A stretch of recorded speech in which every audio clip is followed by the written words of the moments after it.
Thank you, Deputy Speaker. A few years ago, a Prime Minister of Australia said the following: implementing an emissions trading scheme and setting a long-term goal for reducing emissions will be the most momentous economic decisions Australia will take in the next decade.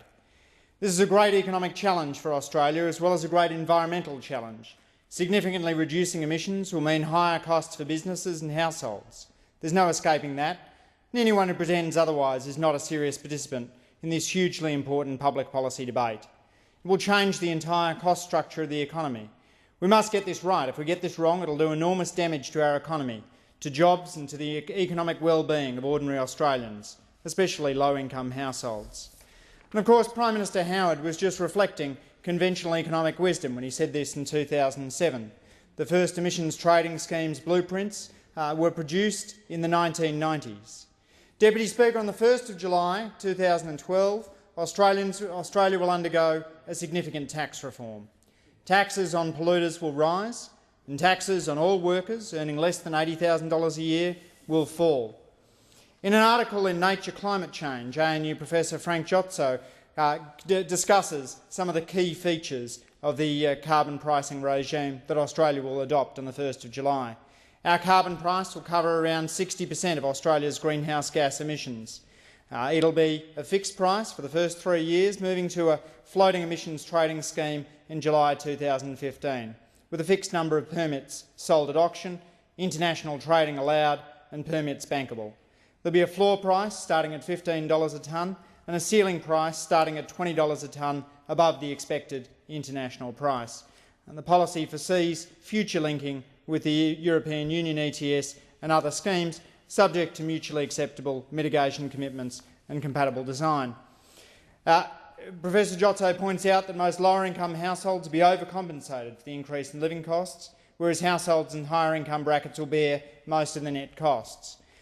He also points out that the package involves tax reform. He says this is rare in practice, much less at this scale. Most cap-and-trade schemes have handed back the bulk of the revenue to emitters, missing out on the efficiency benefits from tax reform. Australia is not missing out on those benefits. The impact of the carbon price will be around 0.1 percentage points per year on Australia's average income growth, and according to Treasury modelling, that will still see average incomes grow strongly under carbon pricing, increasing by about 16% from current levels by 2020. Delaying global action by 3 years adds another 20% to the first-year global mitigation cost. But meanwhile, the Leader of the Opposition has been going around the country running a scare campaign. After Norsk Hydro's announcement that it would shut down its aluminium smelter at Kurri Kurri, Mr Abbott said that this was the fault of the carbon price. After assistance, the impact of a carbon price will be about $1 on a tonne of aluminium. Meanwhile, the world aluminium price is down $1,000. The Leader of the Nationals has told Parliament in May that the cost of servicing a domestic refrigerator would go up by $300 a year. As the Minister for Climate Change has pointed out, that would involve calling technicians to the house about every 5 days to replace the entire refrigerant gas. Senator Joyce has said that a carbon price will cause the price of a leg of lamb to go up to $100, to which I can only say, pull the other one, Barnaby. The Leader of the Opposition has said the tax is forever, the compensation is just for today. He misses the fact that there will be regular increases in payments and that pensions, allowances and family benefits are automatically increased for the impact of any future increases in the carbon price because they are indexed in line with the Consumer Price Index.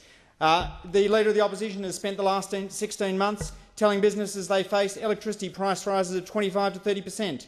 But the Chairman of the ACCC, Rod Sims, has said he can't see any circumstances in which this would happen.